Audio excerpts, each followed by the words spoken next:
All systems go. Cleared for takeoff.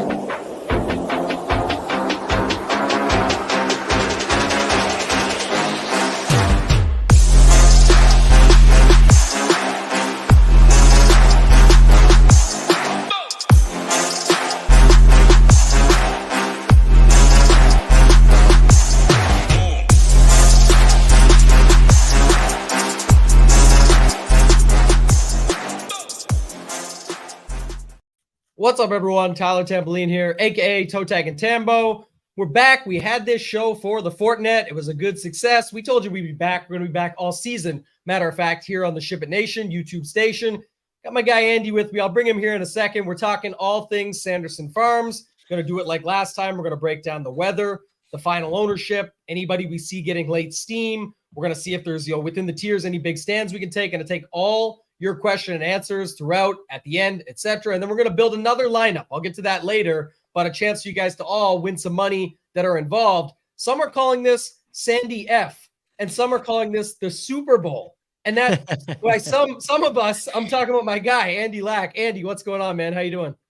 I'm doing great, man. It's an honor to be here. We've been talking about doing this show forever, and so it was a blast to try it out for the first time at the Fortnite. And I'm sure it's just hopefully going to continue to grow as we dive into getting to the meat and potatoes of the real schedule. But the reason why I have so much enthusiasm for the Sanderson Farms, and yeah, I'd like to say my track record speaks for itself through 2 weeks this fall swing, if we include the Ryder Cup as well.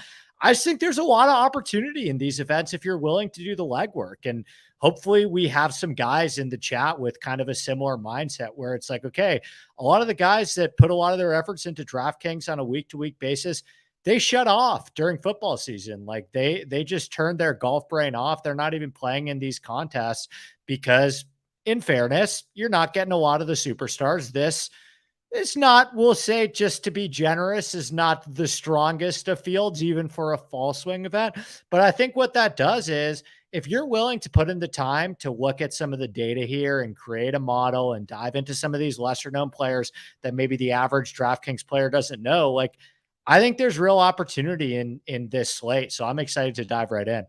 Yeah, one of the pods that you did before was you and Kobe Dubose, and you guys were talking about this one time, and I said, that's what I like about this. We're always playing the game anyway. We love golf. We're huge golf fans. You're a big fan of the architecture and everything else, but that helps kind of, be like a yin-yang, if you will, for you and I, where you can talk that, I can talk my stuff with DFS and all that. But I think when you look at all the events, these swing season events are where we get what we call lazy fields, right? As far as the players people that are playing on DraftKings. And we saw it at the Fortnite.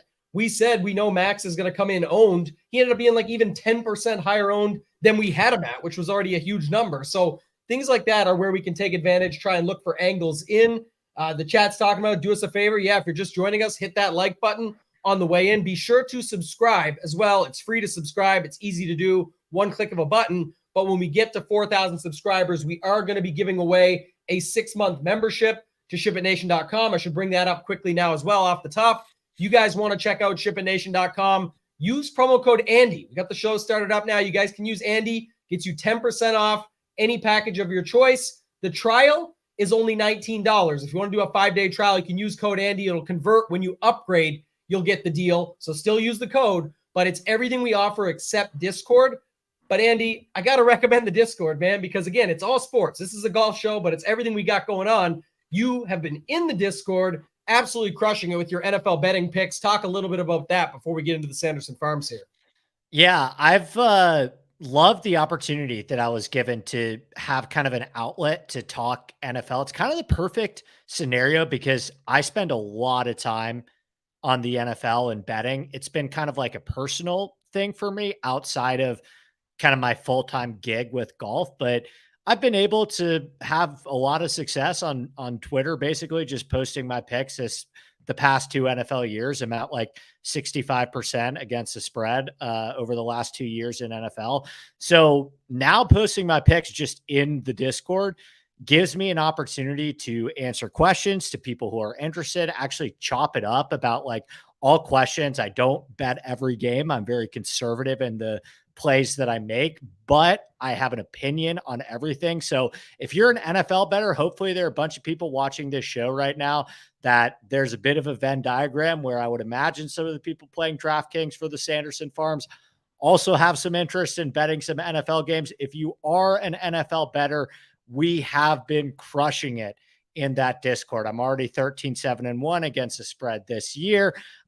I've started posting a bunch of props too that I get directly from a Vegas syndicate. Those have been killing it as well. So if you're into betting the NFL, into general NFL discussion, like Tambo mentioned, promo code Andy, there are a bunch of deals you can get on SHIPIT right now. Now is the time to sign up. Yeah, and the funny part is if you were 13-7-1 on the spread picks, I feel like it's like 13-0 on the prop picks. Those have just been on fire the last 2 weeks. Yeah, they've been crushing. A pile you put together. That's what people started really coming around. They're like, wait, the Dave Chappelle, got any of them prop picks, Andy? They're waiting on them. So that's been good. I've also been picking up. I'm in a bigger survivor pool this year, and it was multi-entry. So I've got 2 entries remaining. It's down to like 500. It started, I think, at 2,400 or something. So I've been using it for that. I've been looking at angles in and getting some thoughts from you about like the road teams versus the home teams, saving teams for these weeks. And if you use this, if this, then that. So we're here to talk golf. We'll move it on. We'll let people know, though, that is the place to be. Anyone want to tell Lola? I love the questions, but these are all 1v1s. You guys know me. What's my classic go-to? Flip that coin, right? You got some of those, but we'll talk about it. We'll get to more things at the end. Also, at the end, I'm going to run it back. We got $0 in return last time, but it's the fun of it all. At the end of the show, after the Q&A period and when everyone's chiming in, we are going to build a $200 single entry on my account. If we hit for anything, 25% will be given back to the people. First is 20,000. So as much as 5,000. If it's a lower number, probably just do a full giveaway of that amount to one person. If it is the 20,000 for the 5,000, we'll run a free roll, have some big giveaways, all that kind of stuff. So it'll be a fun time. Andy, anything on the course or the weather that you want to talk about off the top? Because the weather's been sort of changing on the fly. I think it changes quickly, but anything you see off the top with the weather, and then talk to us about the course. What have you got for this one? Yeah. You're right on it with the changing weather. Like I wrote an article the last time I checked this morning, I wrote an article for rickrungood.com this morning talking a little bit about the weather. And then when I checked 10 minutes before we went hot, Tambo, it changed once again. I was initially seeing this morning some rain in the schedule on Friday morning. It looks like we are going to get just kind of some overcast weather. Doesn't look like there's a ton of rain in the forecast anymore, which is a good thing. It doesn't look like we're going to have to deal with any delays. Now, I say this with a caveat. This is a bit in the weeds. Anybody that is playing a weather advantage at the Sanderson Farms, I salute you. But I do think it is my duty to just at least mention that if you're looking for some form of tiebreak, I could see a scenario where the PM AM players have an advantage based on the wind. What I am seeing right now on Thursday morning is that you're going to get some higher wind gusts on Thursday morning. I'm looking at, if anyone wants to follow along, by the way, I'm looking at the Jackson International Airport. My dad spends a lot of time in Mississippi. He owns a newspaper in Mississippi. So I was directed that this is the correct wind tower to be looking at this week. It is within, I believe, 10, 15 miles of the course. I'm seeing some more wind gusts on Thursday morning, as well as some higher winds on Friday afternoon. Add that together, and it looks like there is a possibility that the players that are teeing off on Thursday afternoon and Friday morning could have the potential to see easier conditions both on Thursday afternoon and Friday morning than the inverse of that. Again, we are talking about the difference of like 3, 4, 5 mile per hour wind gusts at max. So I would not say this is the type of potential weather advantage where if there's a guy you like, you are off him because he's in that range. But hey, maybe you're choosing between two guys in the high 6s or the low 7s and you're looking for a tie break. I would not be shocked if we see maybe a quarter stroke advantage for those guys that have a PM AM tee time, which sometimes, like we say all the time, when you're talking about guys trying to make the cut, that can be the difference, even a quarter of a stroke. So that's kind of the only thing that I would advise weather-wise, Tambo.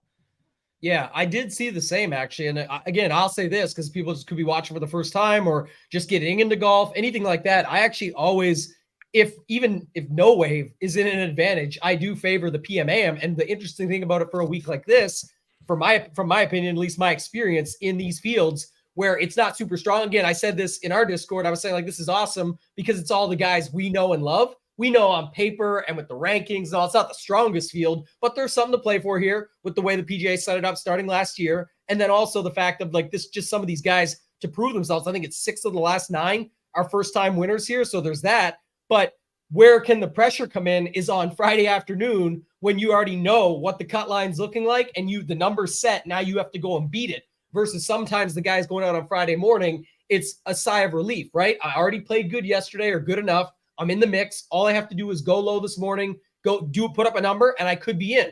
That's why I favor the PMAM naturally. Also, in some cases, it can get you off the chalk. Some of the natural chalk, just a way to naturally get off the chalk because some of the chalk is going to be in both waves, but you are avoiding some of it naturally if you just move over and play a wave. So I don't have a huge side on this, but I always go for that anyway. So I'll definitely have some PMAM lineups this week. Anything else that you want to talk about when it comes to the actual course or anything that you do in your research that you saw for this week?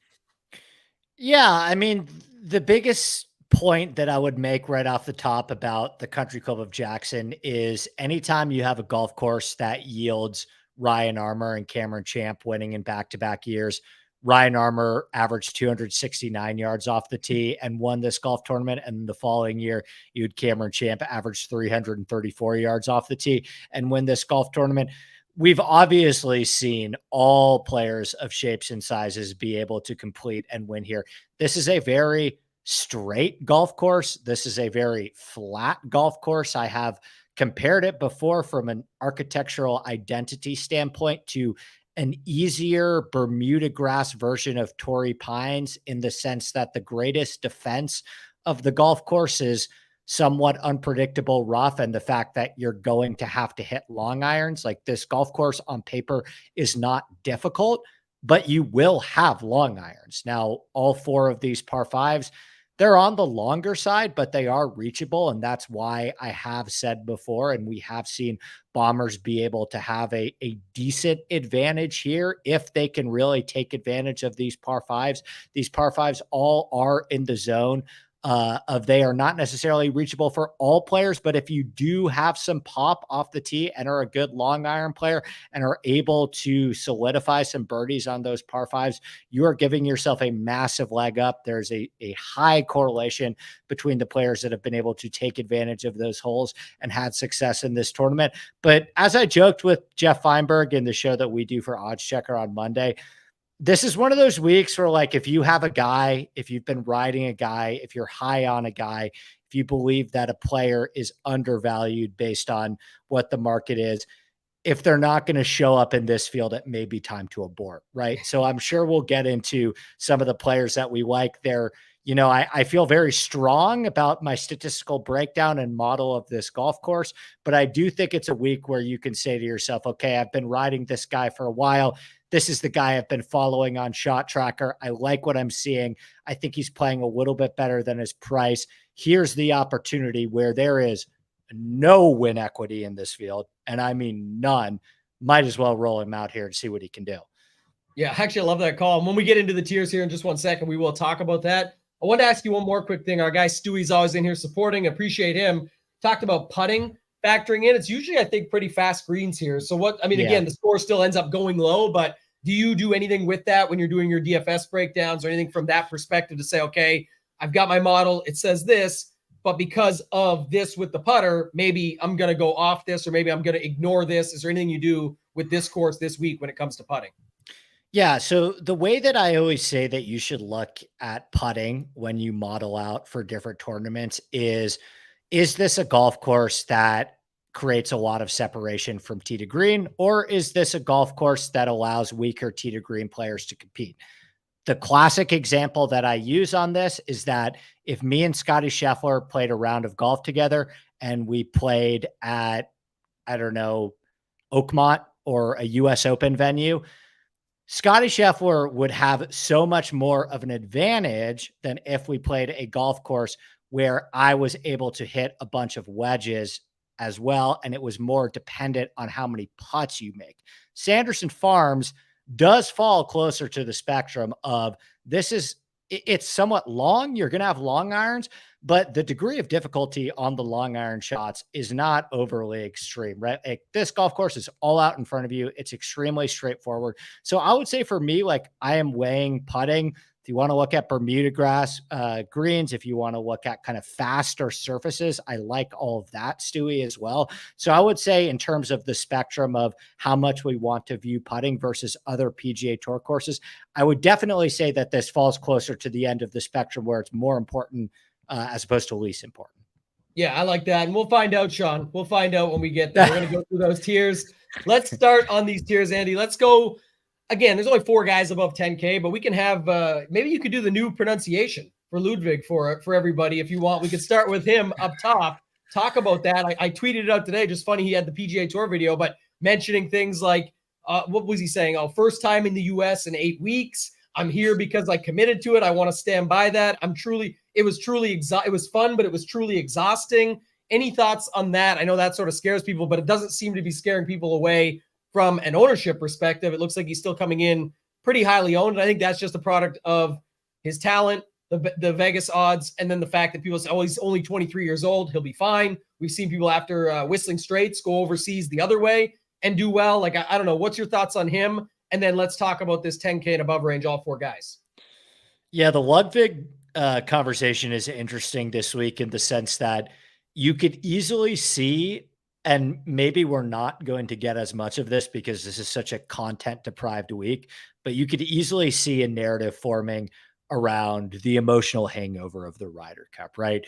The guy is playing college golf 3 months ago, and he walks in to the most visceral, emotional, probably draining. And I would imagine from the Instagram and Twitter content that we've seen, there was a bit of a celebration that maybe potentially lasted more than 24 hours after the Ryder Cup ended on the side of the Euros.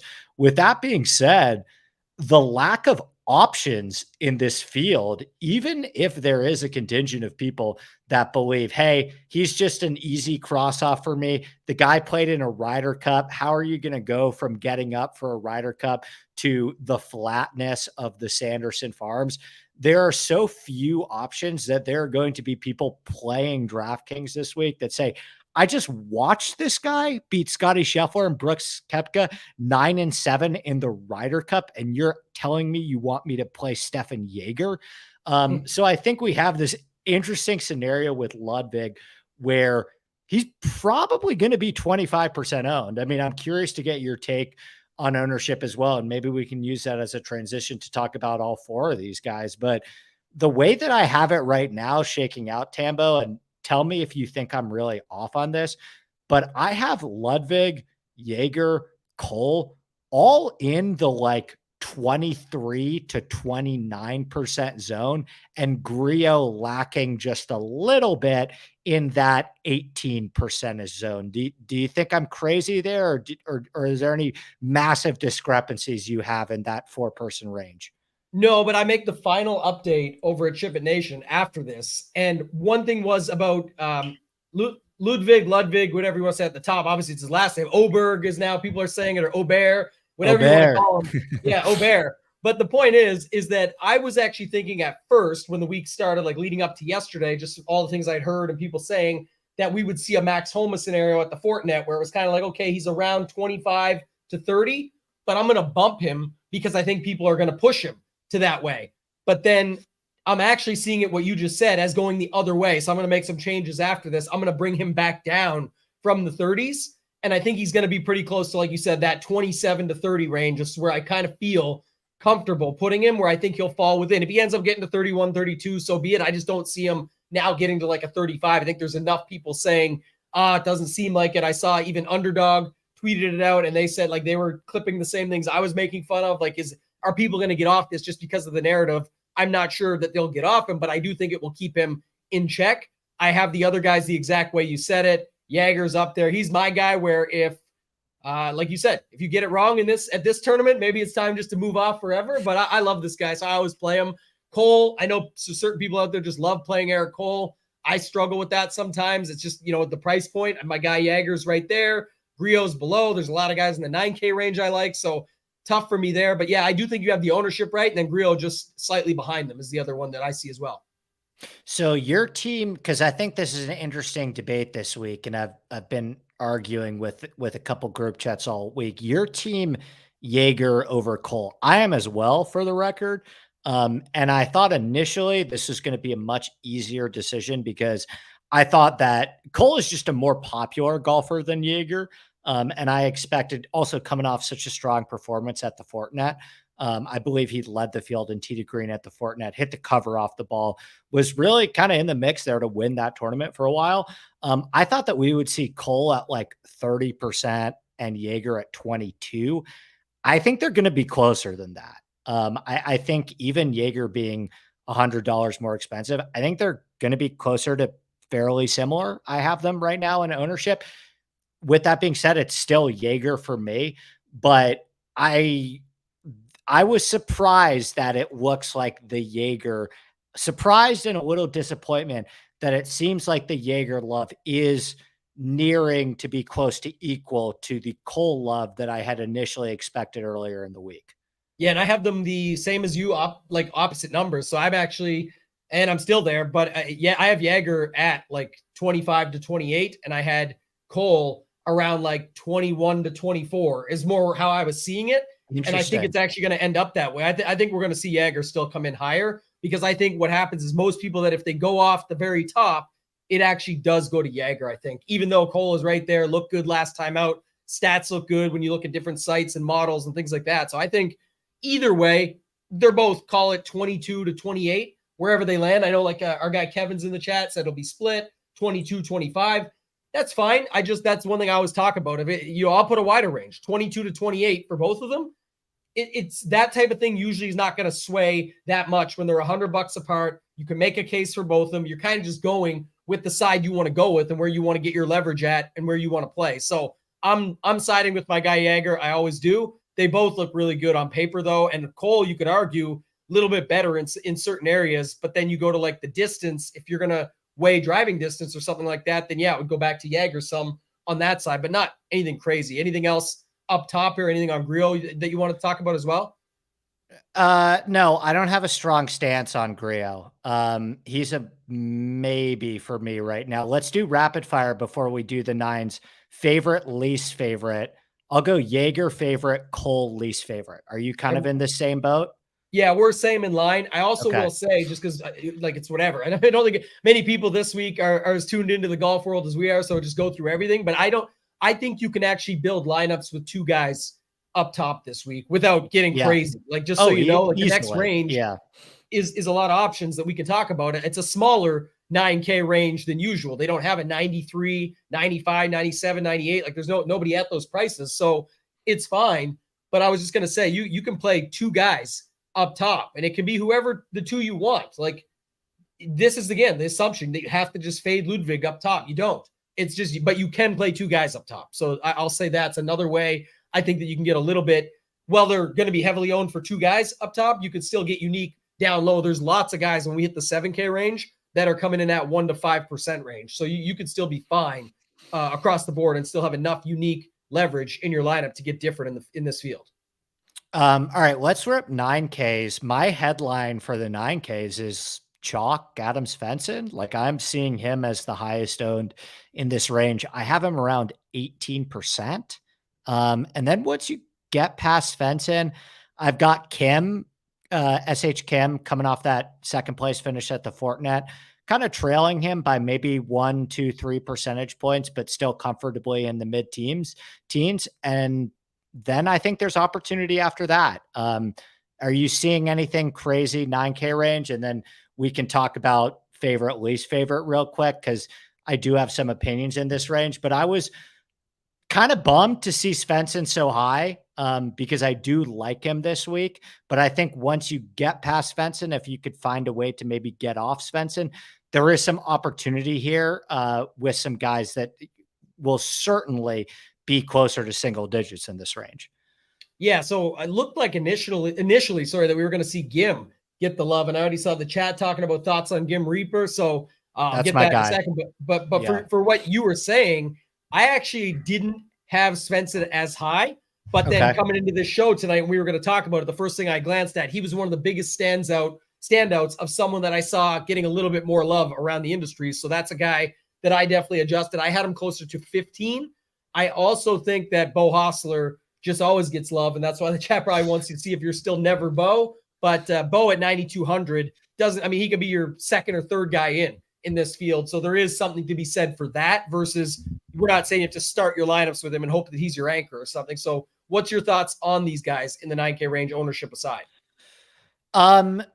Gim is my favorite. And like you said, I'm pleasantly surprised to see his ownership drift kind of closer to like the 10% zone, which is something I feel incredibly comfortable playing Doug Gim at 9,100. The guy's hitting the ball great, right? Like he has been, this dates back to before the Fortinet. Like we started to see signs of this towards the end of the season at the Wyndham.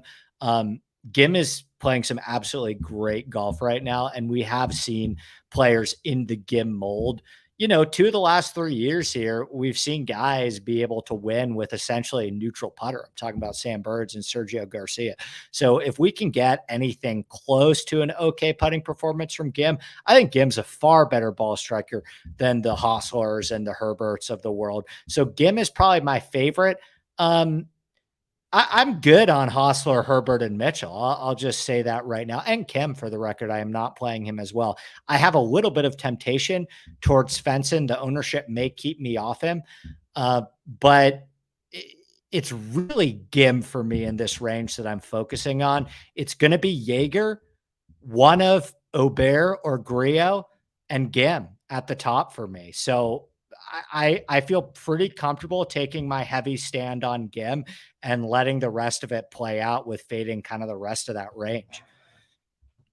Yeah. So I just put Gim in the single entry. I'm going to veto and do the first pick for that $200 single entry. I wanted to talk about him a little bit because I don't think coming into the show, I just, I liked him all week. I'll be honest. When Kenny and I did the Fantasy Golf Degenerates, we talked about it a little bit. I just thought he was going to get super popular. And for whatever reason, he has not. He's literally number one in my model on the stats I'm looking at over the last 50 rounds. And that includes, top 10 in tee to green, birdies are better, DK scoring. Yeah. He's fifth in mine, by the way. So yeah. And you go look at it and then you go look 1, 2, 3, missed the cut at the Scottish, so be it. But like the other 7 of his last 8, pretty solid on his approach. Tee to green overall, off the tee's been fine. The putter's been much better. Looks really good there. So at 9,100, if no one wants to go there compared to those guys that we're talking about around him, I actually do have a little more interest than originally. I'm also going to get a little bit of flack from Andy Lack actually on this one because I do play Bo as well. I know you don't like him. Coming up next after this show, our guy Degenerate 75, he's going to have a show. He calls him Dumpy Bo. He doesn't like him. Like nobody likes Bo for whatever reason. I actually love Bo. And it's not just because he helped me win 130K when he lost in the playoff to Ian Poulter that year at the Houston Open. I really appreciated that. But I do think, like I said, I really look at the overall grand scheme of it. And when he could be your second and third guy into your lineups, I don't feel as bad. I'm not paying 10-4 for him here. It's 9,200. Maybe some people feel that's a little bit much. But just when you go back and look at it too, even the recent stuff with him, 30th, 20th, 13th, and 6th, the 20th, he lost almost 4 strokes putting. That was at I think it was the FedEx St. Jude. Like he really was making a push there. The guy's put up numbers. He's seen this course in the past and made the cuts here, done what he needed to do. I don't know, man. At 9,200, I got no problem with it. I get the Svensson play, like it. I always like Herbert. Herbert came through for us big last time at the Fortinet. I think both you and I were on him. I know I loved him, wrote him up. He was one of my favorite plays over at SHIPIT Nation, and he ended up crushing for everybody. It fell off a little bit over the weekend, but out of the gate started strong, had good scoring on the overall. So I don't know. I'm putting Gim in the single entry, but I guess Bo and Gim would be sort of my 2 guys here at 92 and 9,100 that I prefer the most. I think we're kind of both lukewarm on SH Kim, who's going to be popular this week, which is interesting because I was curious if you were going to try and talk me into SH Kim. And it seems like you're kind of, like I said, lukewarm like myself. Yeah, I liked him more on Monday, is what I would say. I guess, the more I dug in, the more I looked at it, all that, you bring everything up and see it. And I usually go a lot more long-term, and that's why I think Doug Gim is popping more in the model. It's not like Kim ends up looking bad in it, but a lot of what you're seeing based on Kim is going to be that second at the Fortinet. And to me, it's one result. It just happens to be the most recent result. What if he had all those other numbers and that second was from 10 events ago? Then it wouldn't get classified. Oh, but it's recent form because it was the most recent one. Yeah, but it's one event. The sample size is like nothing. So lots of guys can have a good event at these types of tournaments, all of that. And that's why, like you said, I like your description of lukewarm. That's what I like. I like that. Where are you at on Mitchell at 9,900, right at the top? I guess that was the one other guy I wanted to talk about for 2 seconds here. Gonna be a no for me. I have him at like 13%. Is that too ambitious, or are you kind of in that zone as well? For me to really consider Mitchell, I would need to use it as like, okay, I need an ownership break here because some of the guys that I like farther down the board are getting a little popular for my taste. That would probably be the only scenario that I would go to Mitchell, but it doesn't look like he's going to be the leverage opportunity that you need in the 9K range. The leverage opportunity in the 9K range is Herbert. Even though my stats are, he's obviously a great driver of the ball, but I think there are a lot of statistical red flags that I see with Keith Mitchell, mainly his iron play.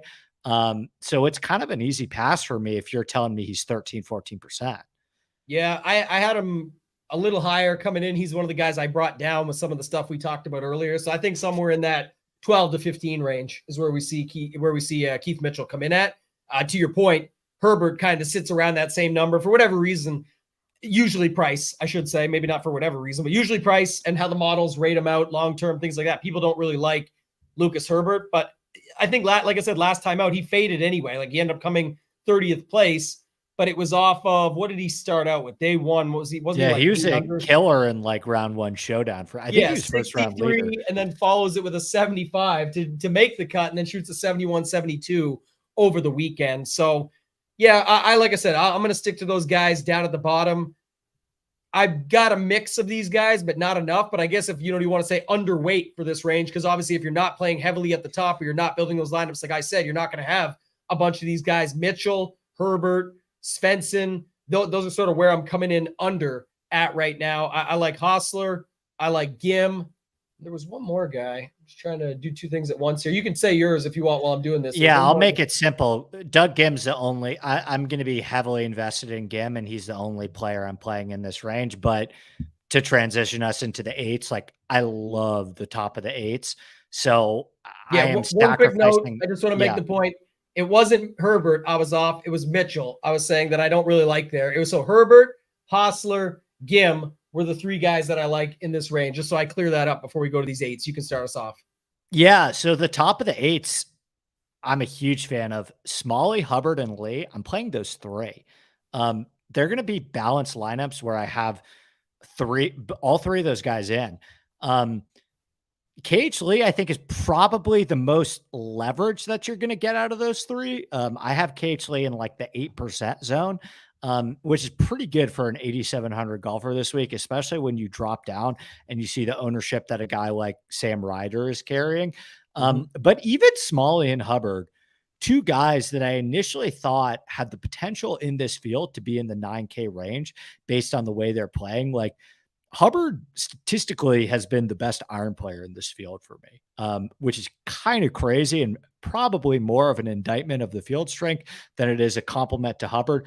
With that being said, like both of those two guys, Hubbard and Smalley, I think are probably going to fall in the 11 to 14.5 zone, which I'm pretty comfortable with, seeing as I am going to be fading a lot of the higher owned players at the top, namely SH Kim, Svensson, Eric Cole. So that top of the 8K range, that Smalley, Hubbard, Lee zone, which will probably leave me out on Sam Ryder and Lee Hodges, the two other high owned players in this range, is kind of where I'm leaning. But it is interesting to me this week, Tambo, because this is a range that normally gets squeezed, right?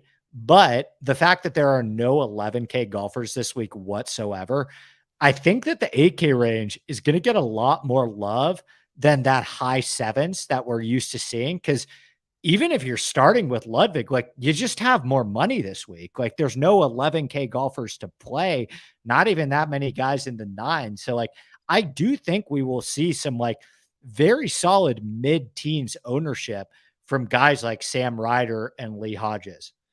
Yeah, I think where we see it at the bottom is, the bottom of the 8K is harder to get to because people can go, like you said, with, one of the guys up top and then land in this range you're mentioning. So you're getting a little more love that way, but also in the range we just talked about, the 9Ks, since it's a little smaller, I still think some lineups start with one of those. So I don't hate your calls here.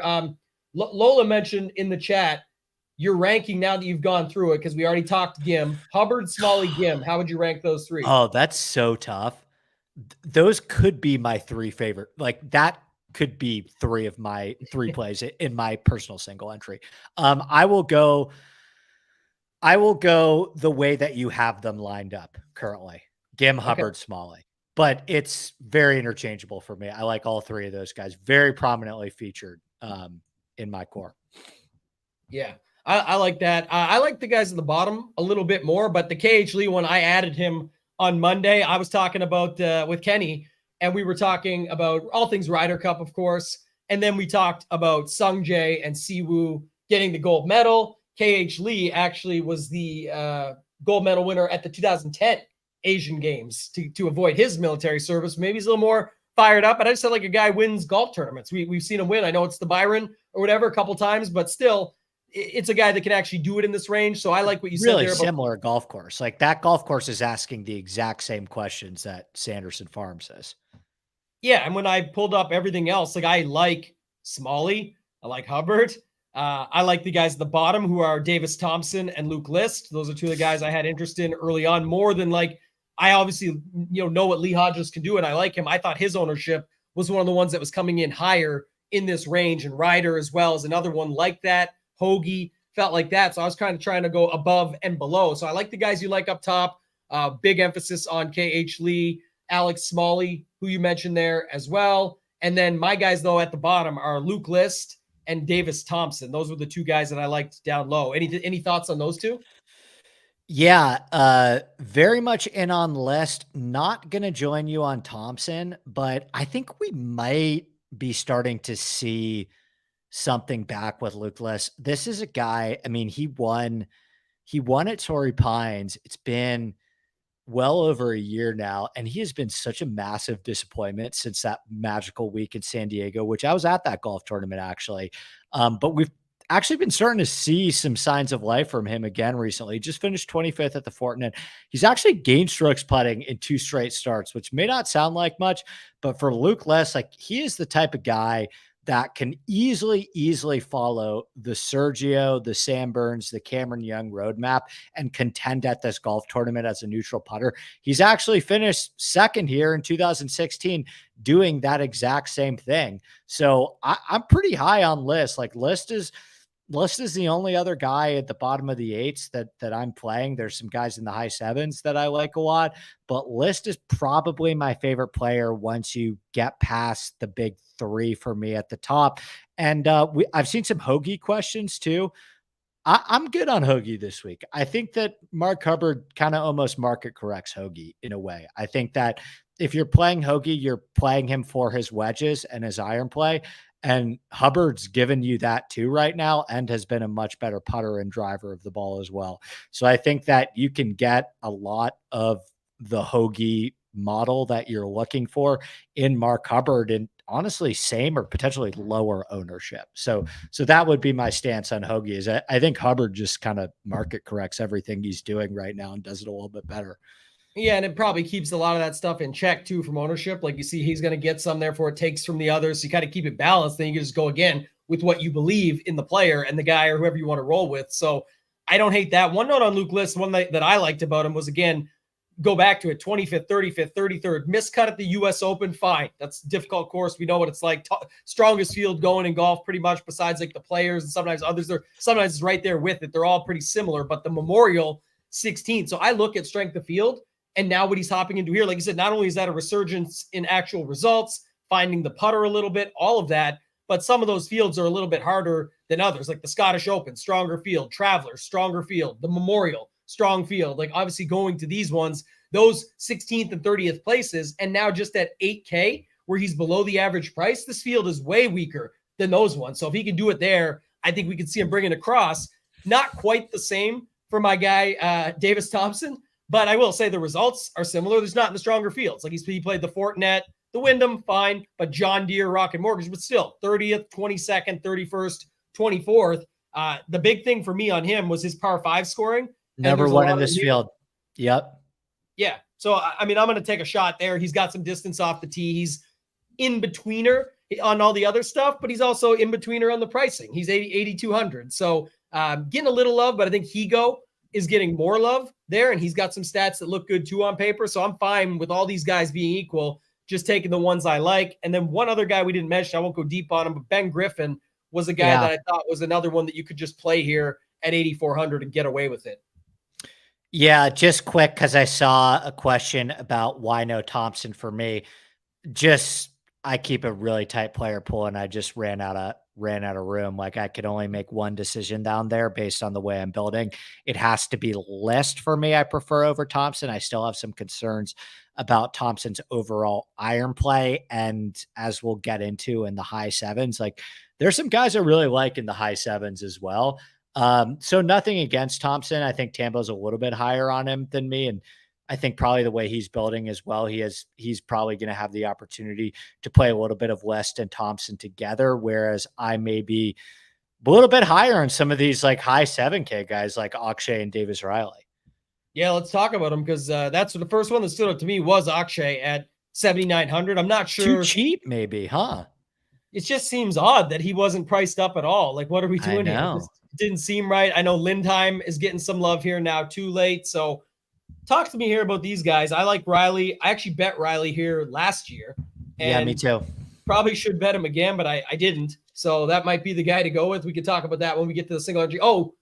I did add Riley. He was 50. Sorry, I did add Riley here, but I did bet him last year. That was an interesting note just of what I looked off of. But I like a bunch of these guys in the upper 7K range as well. I guess that was where it's, sort of I differed in the middle of like the Higo, Hoagie, Riders, those guys, just not giving them as much love to get more down here. I think this is where, regardless of some ownership, you can still take advantage. Like I said, even if you're going with those 2 stud builds up top, you're able to still fit some of these guys in. So talk to us about this upper 7K range and what you like in here. Well, real quick, what do you have Akshay at? 10%? I have him at 12. Still, yeah. I mean, it's almost like a fishy line in the NFL where it's like too good to be true. I actually had Akshay. I do a little bit of pricing projections if I have time on Sunday. I wouldn't have been the least bit surprised if they priced Akshay at like 9K this week. He was like 8.9 in the Fortinet, and he did miss the cut, but this field's a lot weaker than that Fortinet field. The guy won on the PGA Tour and like probably a similar field, 3 starts ago. So I don't know if people are playing into the narrative of like, he was popular last week and let a lot of people down. He just got engaged. So maybe there's that, but I just think you kind of blindly on talent have to play Akshay at 7.9. I could see him getting some late steam on Wednesday, Tambo. Like I could see a scenario where people are building after the show. People are building on Wednesday night and they're like, wait, is this Akshay number for real? He's like way more talented than like Kevin Stroman. Right. Yeah. So I could see him have him going down. I have him at 12. So I think that's what I built for his ownership here. I think he goes up more than what you might think. So that's where I put him at. Yeah. And so then just to put a cap on some of the other guys in the high to mid 7s with you on Riley, Dylan Wu, who I will say is getting some love. Like Dylan Wu's not sneaking up on anybody. I have him in like the 12% zone, 12.5% zone. Very high on him this week. I will have a little bit of Lashley, not as much of Lashley as I had last week. He was relatively disappointing for us. I think he finished something like T50, made the cut, but didn't do a thing over the weekend. That was disappointing. And then there's some guys in the low 7s that we'll talk about, mainly guys like Peter Quest, Eric Van Rooyen, Kevin Yu. Those are my favorites, but I'll kick it to you for kind of kind of embarking on the high sevens and then maybe transition us a little bit into the lowers. Cause I know I want to leave adequate time to build that lineup as well. So we could really, really dive into what the chat is feeling here after hearing the whole show. Yeah, and I think the 6K range will just end up being like our favorites anyway. So we're getting close to the end of it for this. I do like some of the guys you mentioned. One thing I just want to say, my Herbert play this time around, I know it didn't fully pan out, and he actually cost more last time out, but I think Alex Noren is at least somewhat interesting. Again, it's not going to pop in your models fully, but if you look back at some of this stuff, 38th at the Wyndham, 13th at the 3M, 23rd at the Open, 9th at the Rocket Mortgage, and the Rocket Mortgage, the 4 par 5s, a lot of the stuff that you see, a lot of the same value plays typically from the Rocket Mortgage do pop at this event, at least the last couple of years. So don't hate him as a tournament play just to go on, but all those other guys I told you up top, I like as well. I like my guys in here that can score. Taryn, Sig, Hardy, Quest, Kevin Yu, Buckley. That's just to name a bunch of options. That people say, oh, you're naming everyone. No, there's a lot of guys. Like the 7K range this week, just to give you an idea, besides the couple of withdrawals, there's 42 guys. There's 2 WDs in Webb and Grayson Murray, if you didn't know it. So there's 40 guys. And I'm naming like 6 there, but I'm saying you're not going to play them all beyond that. But you can take a bunch of guys in this range. This is where those double stud builds come in. So if you pick 5 or 6 guys in that range, I like your Woo call, three up at the top. Like we said, you can get 12 to 15 guys in this range, some up top, and you're only playing 2 or 3 6K guys this week. Probably there's a 30-man pool or less. So depending on how many lineups you have, it's not that wild in a field like this. You're not playing everybody or anything like that. So those are just some for me that stand out. The chat was saying the Buckley ownership is getting out of control. I don't necessarily disagree with that. I have him at 13. Does that sound about right to you? At 13. Yeah. Which is high for a $7,300 golfer. Don't get me wrong. And like, I will 10 times out of 10 pivot to Kevin Yu, who's probably closer to 9. Peter Quest is probably my favorite play at 7.4 in this mid to low 7 range. Have him coming in at like 7.58%. I don't really think you have to worry too much about his ownership. Peter Quest just might be good. Like, he's a young player. He's contended before at PGA Tour events with much stronger fields. He has that combo that I'm looking for this week of he's one of the top 10 longest drivers of the ball in the field this week. And he is one of the best par 5 scorers and an excellent long iron player. So like, we have seen that formula work at this golf course many times again, and you are not going to find a golfer as cheap as Peter Quest that has that type of skill set, how elite that skill set is relative to the strength of this field. I have him top 12 to 15 in this field in long iron play, driving distance, par 5 scoring. I think that's the kind of type of guy that you want to be looking for this week. So Quest is really the only other player that I would highlight in this range. If you want to get really gross, I will have some EVR shares. I will have some Ryan Palmer shares, but no one else really to highlight. I'm sure maybe we'll talk about a couple other guys if the chat brings them up when we're building the actual lineup. Yeah, you guys can start throwing your questions in. We've been sort of answering them as we go along anyway on this. That's kind of the, find our groove situation here where we're getting as much in as we can. The chat did ask about Lindheim at 7,900 when there's also Akshay's right there, who you mentioned right now. Lindheim, let me see what we got here. So coming in, so 200, he got T37 at the latest Korn Ferry Tour event. Before that, it was a T23, T10, T27. He won the Ascendant, which was back middle of July. Now we're going back to, but just to say it. And then third, T8 before that. He's obviously done very well, playing some good golf. Similar field strength, really, when you think about there's more PGA Tour pros in this one. But did you have any love for him? And then we'll just do quickly a run around that 6K range. Yeah, I don't for Lindheim. I think we have a somewhat incomplete profile on him, and I kind of try and wait till we get a little bit of a bigger sample size on some of these Korn Ferry Tour guys. His results on the Korn Ferry Tour have been quite impressive. So if you want to try and be early on him, I understand that. I just 7,900, I thought he'd be the type of guy that would be closer to like 74, 75 in this field. So it's probably the price tag that's mainly keeping me off him this week. Okay. And anybody else in the 7s, like I think we could talk 6s, but like Will Gordon, 6,900, Tyler Duncan, 6,900, Ryan Gerard. We can go into the 6Ks if you have nothing else in the 7s. The chat did ask before that maybe about Kevin Yu being a poor putter. Do you have any?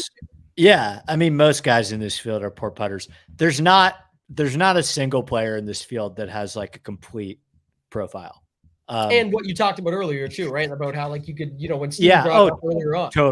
Totally. But once you get past 7.4 in this field, you're looking for, hey, is there one thing that I can hang my hat on with this guy? Every single one of these guys are full on players, right? I still think there's some excellent opportunities in the high 6s, but yeah, I mean, it's slim pickings. I have some guys down here though. I will say, you mentioned Gordon. I'm playing Gordon. I'm a sucker for Patton Kazire. He's had a ton of success on these types of Bermuda golf courses. He actually, I believe, has 2 top 10s here. Kevin Roy might be a really good iron player. It might be the only thing that he's good at, but at least he has that one bakeable skill set that I can count on and say, okay, relative to field strength, Kevin Roy is at least way better than everyone else in his price range at this one thing. Charlie Hoffman is another guy that, God, he let me down at the Fortinet and looked terrible. But if you look past one bad 2-day period at the Fortinet, his long-term form with the irons is incredibly strong based on the other players in this range. But that's probably it for me. And I would say, like, ownership wise, there's no one you have to worry about here. Like, I don't have a single guy crossing the 5% threshold. I think the fact that there is such an absence of 10K and 11K golfers this week, a lot of people don't really even feel the need, like they even need to look at this range, I would say. Yeah. I got a couple guys. I like your Roy call there. The chat likes it too. I'm going to play more Ryan Gerard. I play him.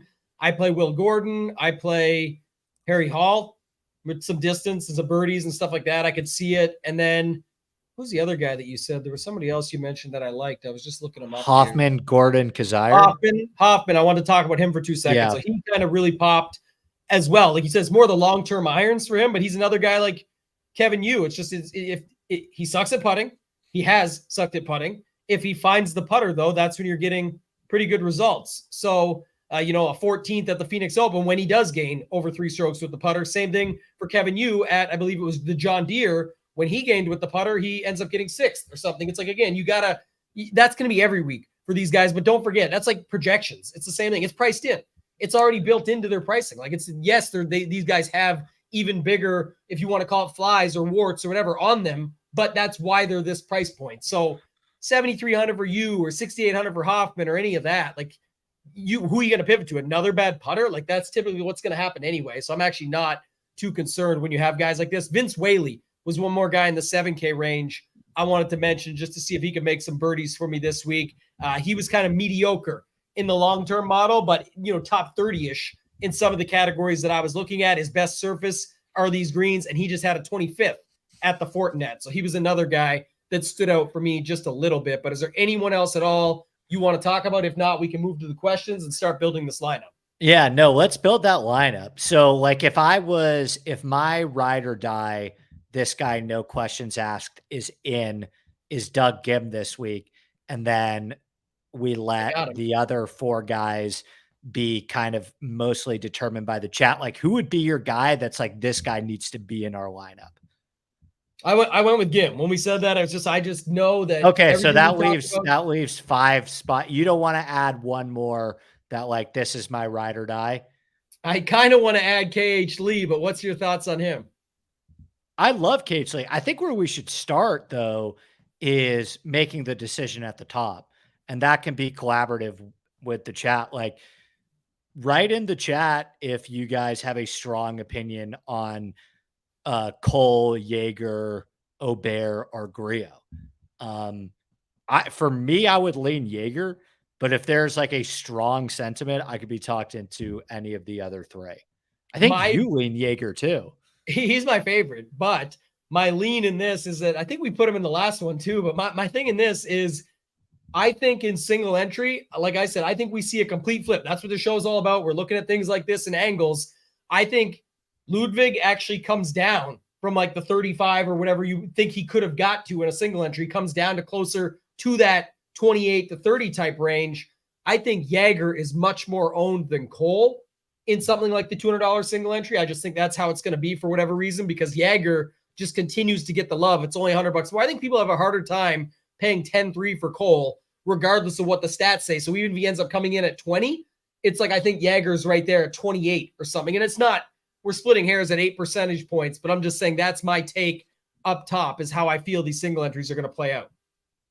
Aubert is kind of winning in the chat, by the way. I mean, it's really close. Like, I think it's like Aubert 3, Jaeger 2, Cole 2. But Aubert is, I mean, now again, it's just back to Cole with 3. So it's like, it doesn't seem like there's a lot of dissension between these three.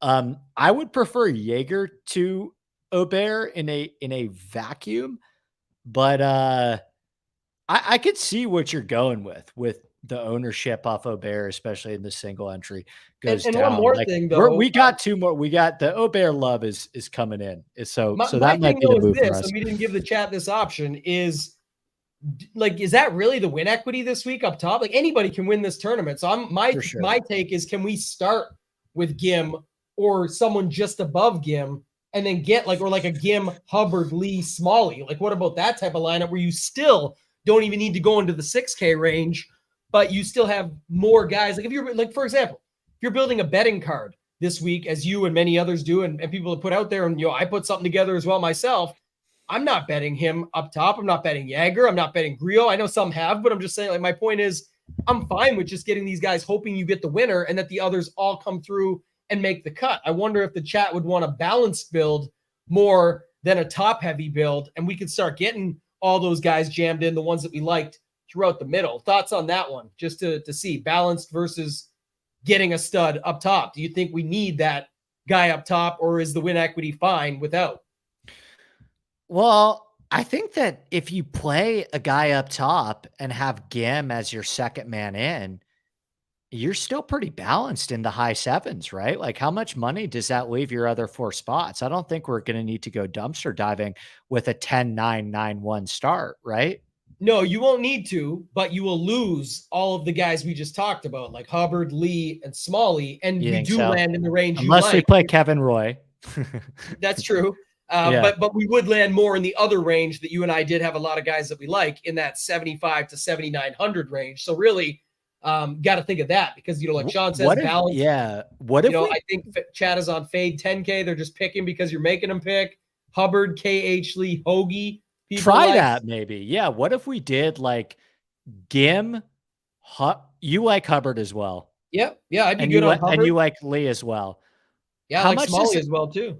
How much does it leave us if you went Gim, Hubbard, Lee as your start?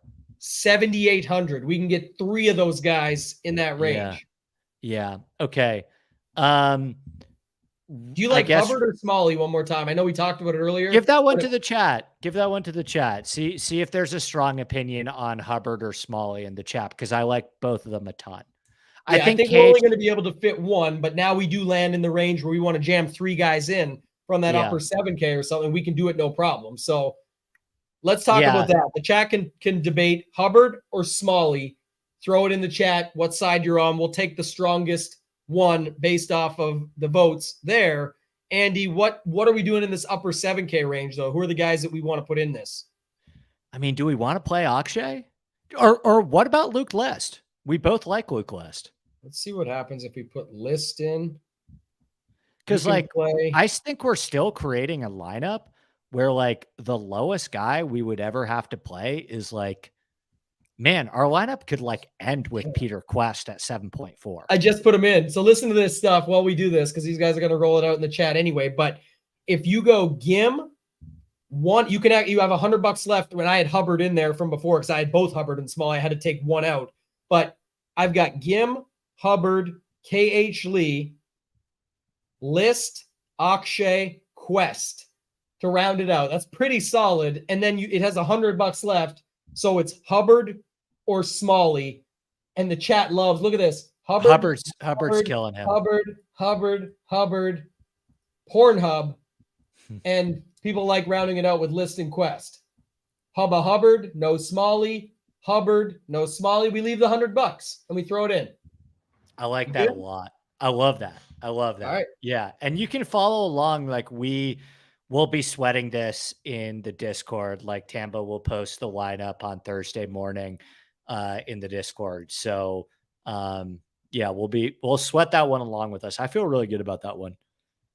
Yeah, I really like that. Others will put it in other places. That's fine. But I do think it's fun building it. We're going to do it to give back as these shows get bigger and bigger. Once, right now we're in the heart of NFL season. Once we get to like the Masters and we're doing this with something like that, there'll be a huge tournament. It could end up being, we'll probably do something. I'll put something up where it's like 100K for first. This show will be a lot of fun. Not many people are doing that I know of out there. And we try and bring as much of an angle to it as possible. Hopefully people like the format where we bring in and talk about some of the ownership disparity, the late steam possibilities. Some weeks there's other angles that we're covering, but this also can give you an idea where if you only have one lineup, you can go take that now and you don't have to play the same as us. You can say, I like that lineup, but I actually would have liked if they went to the top and down from there, and you find your middle ground. Maybe that's what ends up working for you. And if we don't win, we hope you win. But this has been a lot of fun, Andy. I really do like doing the show every week with you. Yeah, and you guys can hit all of us up in the Ship It Nation Discord too, as well. If there's things that you want to add, if you have ideas, I should be around later this evening as well. If you have any last minute questions for your lineup, seeing anything ownership wise, I think the conception of like this show, the thought that we had behind it is that like a lot of the times, like I know you do your Fantasy Golf Degenerate show, you record that on Monday.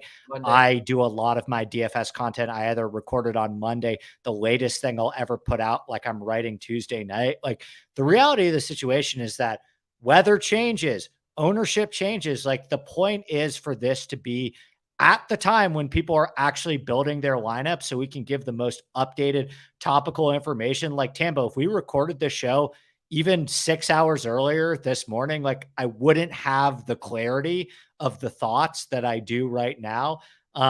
So I think I love having this opportunity to do cause literally as soon as we turn off the mics, like I'm building, is how I usually spend my Wednesday nights.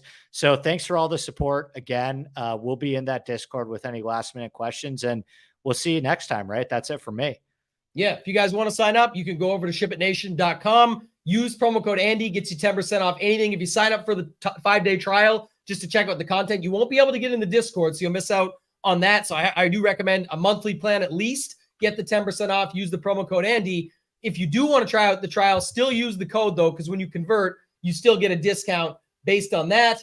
That's going to do it for this one, though, guys. I do appreciate all you guys talking in here. Good show, great show, best show on YouTube yet, great analysis. We do appreciate that. We're going to only try and get this show bigger and better. Let us know if you guys have any other feedback at all. For Andy, for myself, ToeTagginTambo, let's ship it.